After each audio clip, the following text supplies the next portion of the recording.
Pack your things. Get out of my building. I was just You're fired!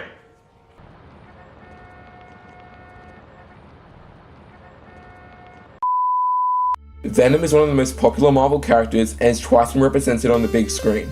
Venom's first screen appearance was in Spider-Man 3 in 2007 starring Topher Grace, Hey, Parker. with his most recent appearance in 2018 in Venom starring Tom Hardy.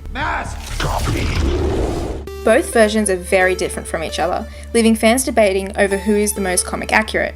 Most people say Tom Hardy is the better version of Venom, but is he really? Let's start with Tom Hardy, who is based off the 616 Marvel Universe and mainly off the Venom Lethal Protector series. So, how is this portrayal of Eddie Brock? Good? Okay? Nah, it's actually pretty bad. In the comics, Eddie's a liar and a manipulator and twists things to make himself seem like the hero. But Tom Hardy's version is a kind-hearted reporter who wants what's best for mankind. In the movie, he is trying to expose the Life Foundation and Carlton Drake, and ultimately tries to save the planet. Wait, what? In wanting to be like Spider-Man, Venom only wants to look out for the little guy and stop small-scale crimes, not save the world from an alien invasion. Yes, Venom has done things like this before, but the movie doesn't develop the character enough to explain why he would want to save the planet. Overall, Tom Hardy's incarnation lacks the motives and personality and character traits that makes Venom such a compelling character. So, how does Topher Grace's Venom compare?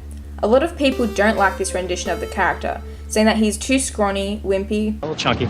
but what the director was trying to illustrate was a dark mirror version of Spider-Man and Peter Parker. Topher Grace's Venom is actually a cross between the Ultimate version of Venom and the 616 version.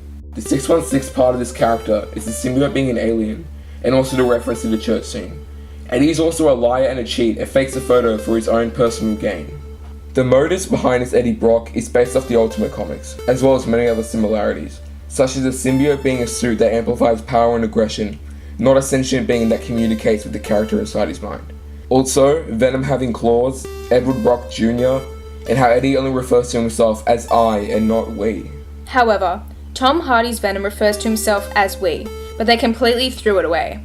In the 616 comics, Eddie Brock speaks through the symbiote as it only acts as a suit that communicates with the host. However, in the movie, whenever Tom Hardy transforms into Venom, the symbiote is the one who speaks when he's in this form. You did, Eddie.